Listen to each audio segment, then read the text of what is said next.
I grew up basically in Italy and in California. I was bilingual because my parents were born there and pretty much spoke only Italian at home. I used to like to cook, so we would have parties at the house with kegs of beer, but I'd also make lasagna or ravioli or spaghetti or something to go along.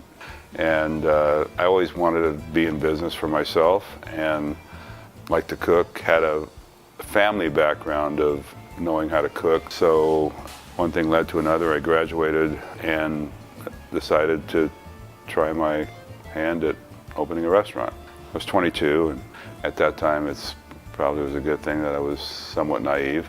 I had 3 roommates and they paid the rent, and I had a place to eat, and I didn't have any other responsibilities, and I figured I could hold out for a while. And it took a while, but it took off after about a year or so, and 40-some years later, still here. Just kind of with things that inspire me that I see from chefs that I enjoy watching, whether it's stuff that my mom has cooked me growing up or stuff that my grandma has cooked me, taking inspiration from a little bit different aspects, whether it's cookbooks that I read or inspiration that I get via social networks. As I kind of learn the style of cooking that's done here, we're slowly trying to evolve that into a more local, sustainable, organic movement, which I think is very much noticed and realized by the patrons of South Eugene. I would say about 90% of the food that we make here is from scratch. We make all of our own pasta except for our spaghetti, and about the same percent is coming from local sustainable farms.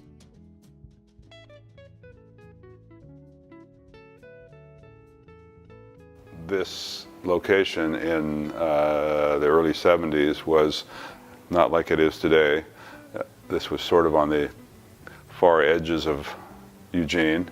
There were 3 restaurants that had failed here before I took it, so we had to become a destination, and that meant giving people a reason to travel out of their way.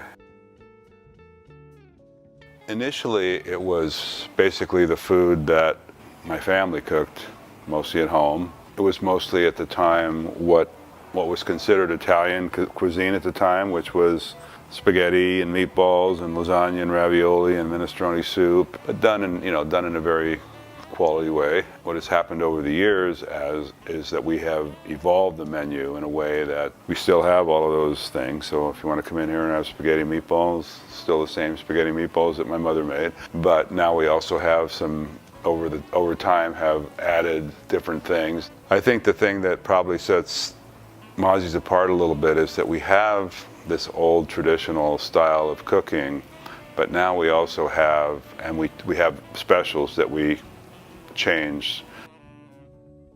We have a lot of regular customers, and so I know because they come in here, some of whom I know because they're in the community, and maybe even other, have developed business relationships with, get to know their names, their family. We've had, now it's at least the 3rd generation of people that have been coming here since I opened. And we would sit and eat a lot of rolls. Yeah, because you can get all the rolls you want. They're addicting, they're good. The amount of effort, and the amount of energy, dedication, and passion that Frank and Mazzi put into this place, it's impeccable. You don't find it in many other places. People find a certain level of comfort and a place that they can come and feel at home and feel like they're going to get something good to eat and be taken care of in a way that satisfies them. If you ask people what's their favorite food is, most people will say Italian.